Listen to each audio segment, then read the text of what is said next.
معاشرت چھوڑو، اپنے نبی والی معاشرت اپناؤ۔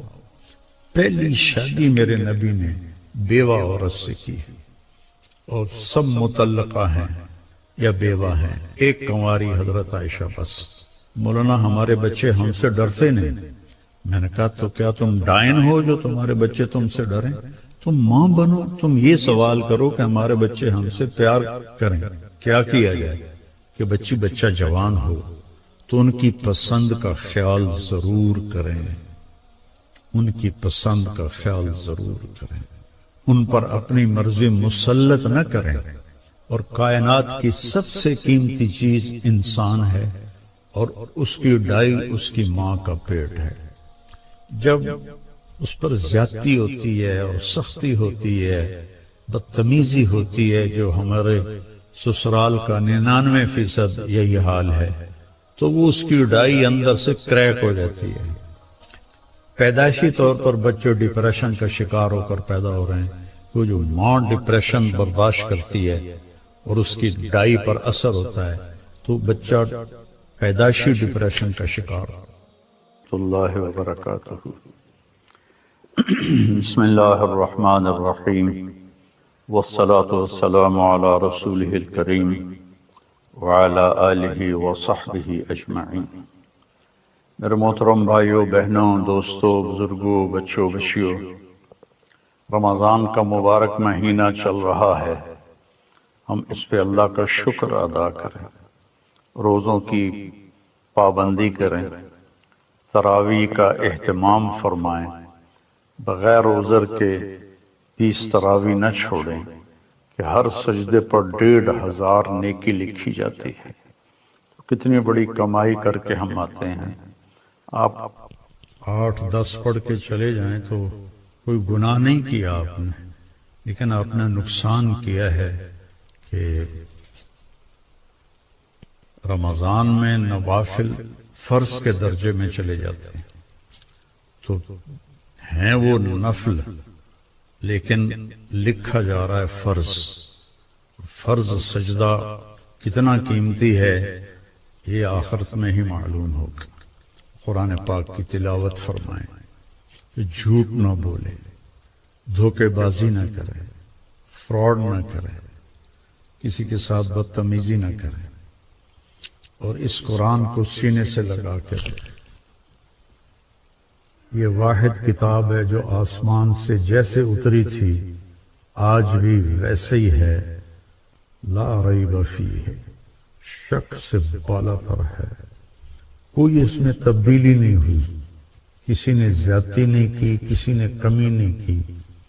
انا نحن نزلنا الذکر وانا لہ لحافظون، ہم نے قرآن کو اتارا اور ہم اس کی حفاظت کرتے رہیں گے۔ کچھ نادان قسم کے لوگ ہیں جو کہتے ہیں یہ قرآن وہ نہیں ہے، یہ قرآن بدل گیا ہے، تو میں ان سے گزارش کروں گا اس کے بارے میں ایمان بنائیں کہ یہ وہی کتاب ہے جو میرے نبی پر اتری اور آج ہمارے ہاتھوں میں ہے، اور قیامت تک رہے گی، جب اللہ اس کو کوئی بدل نہیں سکتا، گھٹا بڑھا نہیں سکتا، ہاں اس کو اٹھا لے گا۔ قیامت کے قریب ایک دن آئے گا، صبح لوگ اٹھیں گے، جب قرآن دیکھیں گے تو سب خالی ورقے ہوں گے، ایک لفظ بھی نہیں لکھا ہوا ہوگا۔ اس طرح اللہ اس کو اٹھا لے گا، چونکہ یہ اللہ کی زبان سے نکلا ہوا کلام ہے، اسے کوئی بدل نہیں سکتا۔ تورات اللہ نے لکھوائی، بولی نہیں۔ زبور اللہ نے لکھوائی، اپنی زبان سے نہیں بولی۔ انجیل اللہ نے لکھوائی، اپنی زبان سے نہیں بولی، اس لیے وہ ساری تبدیل ہو گئی، اور یہ اللہ کی زبان سے نکلا ہے، اسے کوئی نہیں بدل سکتا۔ لا یاتیہ الباطل من بین یدیہ من خلفہ، اس کے اندر کوئی ملاوٹ نہیں کر سکتا، نہ کوئی جھوٹ ملا سکتا ہے، نہ جھوٹ مل سکتا ہے۔ تو میں دو لفظ پر آج پہلے بات کروں گا کہ روزے کا بیان چل رہا ہے، تو روزے میں اللہ تعالیٰ ایک جگہ فرماتا ہے ہن لباس لکم وانتم لباس لہن، کہ تمہاری بیویاں تمہارے لباس ہیں، اور عورتوں سے کہتا ہے تمہارے خاوند تمہارے لباس ہیں۔ یہ تشبیہ پورے قرآن میں کسی رشتے کی اللہ نے نہیں دی جو خاوند اور بیوی کی اللہ تعالیٰ نے تشبیہ۔ خاوند اور بیوی کا رشتہ کتنا ضروری ہے۔ ہمارے ہاں تو ہندی معاشرہ ہے، کسی کی بیوی فوت ہو جائے تو اس کو لڑکی نہیں ملتی، اور کسی کا خاوند فوت ہو جائے تو اسے خاوند نہیں ملتا، کوئی بیوہ ہو جائے، مطلقہ ہو جائے، اس کا کوئی رشتہ نہیں پوچھتا، ایک آدھ بچہ ہو تو وہ بیچاری اسی کے ساتھ ہی گزار دیتی ہے، اس کا کوئی رشتہ مانگنے بھی نہیں آتا۔ میں چاٹ گیا تھا، وہاں میں نے معاشرت دیکھی کہ 8 بچوں کی ماں کو بھی طلاق ہو جائے تو عدت کے بعد فوراً اس کی شادی ہو جاتی، اور جو خامد ہوتا ہے وہ 8 بچوں کو سنبھال لیتا ہے۔ حالانکہ غریب ملک ہے بالکل، اور یہاں سب کچھ ہے، لیکن کہیں کبھی کسی بیوہ کی شادی ہو، اس کے ساتھ بچے ہو تو کہیں گے اسی بچہ نہیں لینا، اسی بچی نہیں لینی۔ اللہ کے واسطے یہ ہندی معاشرت چھوڑو، اپنے نبی والی معاشرت اپناؤ۔ پہلی شادی میرے نبی نے بیوہ عورت سے کی ہے، اور سب مطلقہ ہیں یا بیوہ ہیں، ایک کنواری حضرت عائشہ بس۔ تو لباس کے لیے کیا ہے، ہم کتنی احتیاط سے رکھتے ہیں، خاص طور پر عورتیں اپنے لباس کا کتنا خیال کرتی ہیں، کیسے وہ ایسے لٹکا کے رکھتی ہیں کہ اس کی کریز خراب نہ ہو۔ مرد اپنے لباس کا کیسے خیال کرتے ہیں کہ اس کو لٹکا کے رکھتے ہیں، کریز خراب نہ ہو، پھر جب پہن لیتے ہیں ایسے ویسے دیکھتے ہیں میں کیسا لگ رہا ہوں۔ تو آپ کو کتنا ہی غصہ آیا ہو، کبھی آپ نے اپنا گریبان پھاڑا ہے؟ آپ اگلے کا گریبان پکڑو گے وہ تیری ایسی تیسی، اپنا نہیں پکڑو گے۔ تو اگر آپ اپنی بیوی کو بے عزت کر رہے ہیں تو آپ نے اپنا کرتا پھاڑ دیا ہے۔ کوئی آپ کو عقل مند کہے گا؟ آپ اتنی حفاظت کرتے ہیں کہ کھانا کھانے سے پہلے اوپر رومال بچھاتے ہیں، ہوٹلوں میں بھی ملتا ہے، اب گھروں میں بھی ہوتا ہے، کہ تاکہ کھانے کے کوئی ذرات یا سالن کا کوئی قطرہ وہ کرتے پر پڑ نہ جائے۔ اتنی احتیاط کرتے ہیں۔ اتنی سی احتیاط آپ کر لیں اپنی بیوی کی اور بیوی اپنے خاوند کی، کہ ایک دوسرے کو برداشت کر لیں۔ جو اللہ کی قسم کھا کے کہتا ہوں، ضد چھوڑنے میں اور جھک جانے میں ساری کامیابیاں اور عزتیں چھپی ہوئی ہیں۔ میرے ساتھ اللہ نے شہرت کا عجب معاملہ کیا تو مجھے بہت مسائل کا سامنا کرنا پڑا، تو اللہ تعالیٰ نے مجھے ان 2 چیزوں کی توفیق عطا فرمائی۔ میں ضد کے آگے ہار مان جاتا تھا، پیچھے ہٹ جاتا تھا، اگلے کی پوری کر دیتا تھا، اور جتنا بھی مجھے اوپر کچھ ہوا میں سر نیچے جھکا کے رکھا۔ میں نے کبھی جواب نہیں دیا، کبھی ترکی بترکی جواب نہیں دیا، کبھی ضد کو ضد سے نہیں توڑا، اپنی ضد کو توڑ دیا اور اپنے آپ کو نیچے جھکا لیا۔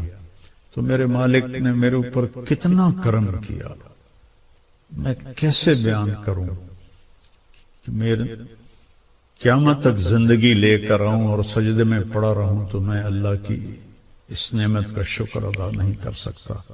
آج میں آپ سے مخاطب ہوں اور اللہ میری بات کو پوری دنیا میں پھیلا رہا ہے۔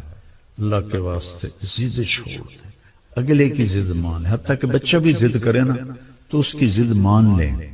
مائیں اس کی پٹائی شروع کر دیتی ہیں، وہیں سے نفرت کے بیج آپ ان کے اندر بو دیتے ہیں۔ ایک جگہ میں تھا تو خواتین جمع تھی تو کہنے لگی مولانا ہمارے بچے ہم سے ڈرتے نہیں۔ میں نے کہا تو کیا تم ڈائن ہو جو تمہارے بچے تم سے ڈریں؟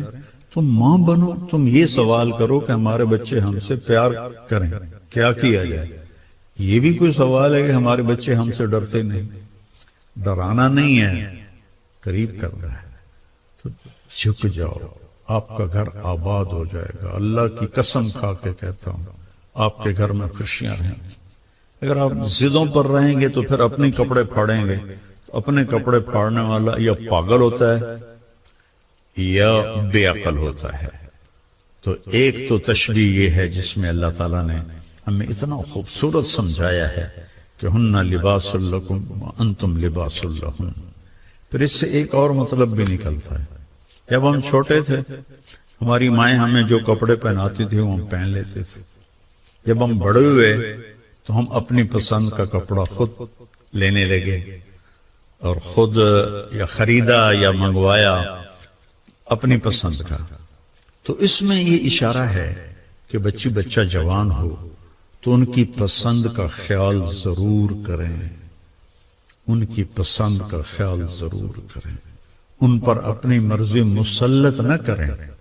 وہ اگر خوشی سے مان رہے ہیں شکر ہے اللہ کا، لیکن مثلا بیٹا کہہ دیتا ہے کہ اماں میں نے یہاں شادی نہیں کرنی، یہ بیٹی کہہ دیتی ہے اماں میں نے یہاں شادی نہیں کرنی، وہ اللہ کے واسطے ان کے اوپر زبردستی نہ کرو، جبر نہ کرو۔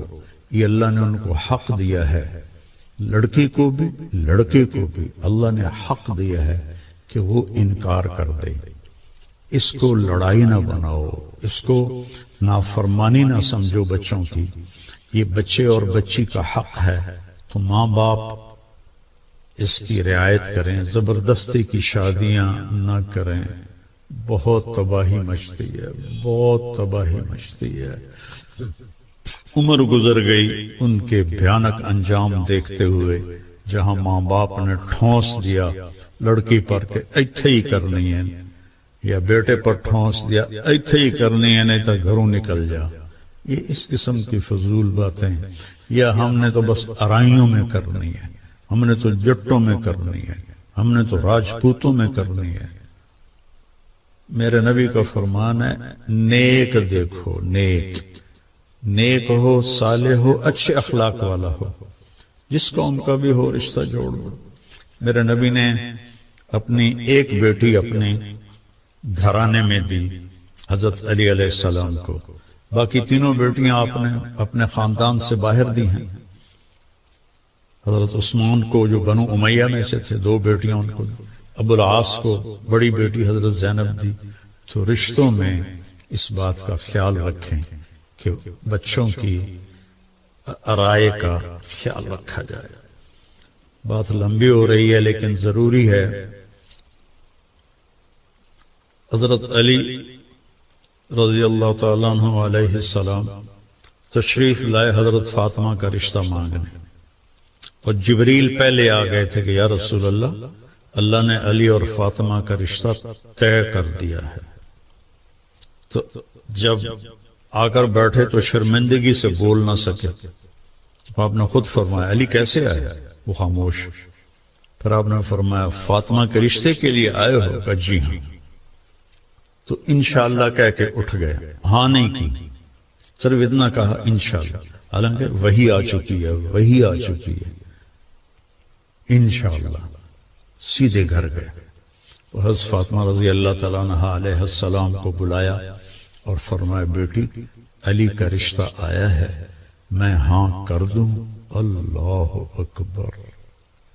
آج کی بیٹیاں بیچاری ماں باپ کے آگے سر جھکا دیتی ہیں، تو جنت کی عورتوں کی سردار اور حسنین کی ماں، ان کے بارے میں آپ کا کیا خیال ہے؟ بیٹی رشتہ کر دوں؟ جب حضرت فاطمہ نے ہاں کی، کنواری بچی کی خاموشی ہاں ہوتی ہے، انکار نہیں ہوتا ہے، تو آپ خاموش رہیں۔ اس کا مطلب تھا کہ میں تیار ہوں۔ اب فوراً واپس کے علی لوگوں کو بلاؤ۔ پھر لوگ آئے، مجمع مسجد میں اکٹھا ہوا، تو آپ نے ممبر پر کھڑے ہو کے پہلی بات یہ کی لوگوں میرے پاس جبریل اللہ کا پیغام لے کر آئے تھے کہ میں اپنی بیٹی فاطمہ کا نکاح علی کے ساتھ کر دوں۔ جب میرا نبی اتنا خیال کر رہا ہے ہم بھی خیال کیا کر، اپنے پیٹ سے جنتے ہیں پھر ان پر وہ زیادتی کرتے ہیں، ساری زندگی سے سکتی رہتی۔ تو لباس کا خوبصورت تشبیہ۔ دوسرا ہے نساؤکم حرث لکم، تمہاری بیوی تمہاری کھیتی ہے۔ میں تو ایک قدیم زمیندار گھرانے سے تعلق رکھتا ہوں، تو میں نے اگرچہ ڈائریکٹ ذمہ دارہ نہیں کیا، لیکن میں جانتا تو ہوں کہ فصل کو کیسے، کھیتی کو کیسے اگایا جاتا ہے اور کیسے اس کو پروان چڑھایا جاتا ہے۔ کبھی آپ نے دیکھا کسی پاگل کو کہ وہ آم کے پیڑ کو ڈنڈے مار رہا ہو کہ تو ایسواری آم کیوں نہیں دیتے، یا کپاس مکئی کو آگ لگا رہا ہو کہ ادھر چھلی نہیں لگی، ادھر ڈوڈا نہیں لگا۔ کس قدر ذمہ دار محنت سے فصل کو اگاتا ہے، اور پھر اس میں میاں بیوی میں کھٹپٹ تو ہوتی ہے، یہ جنت میں جا کے ہوگا ٹھیک، یہاں رہے گی، یہاں کھٹپٹ رہے گی، اس لیے جھکنا ہے، ایسا نہیں کرنا، ایسے کرنا۔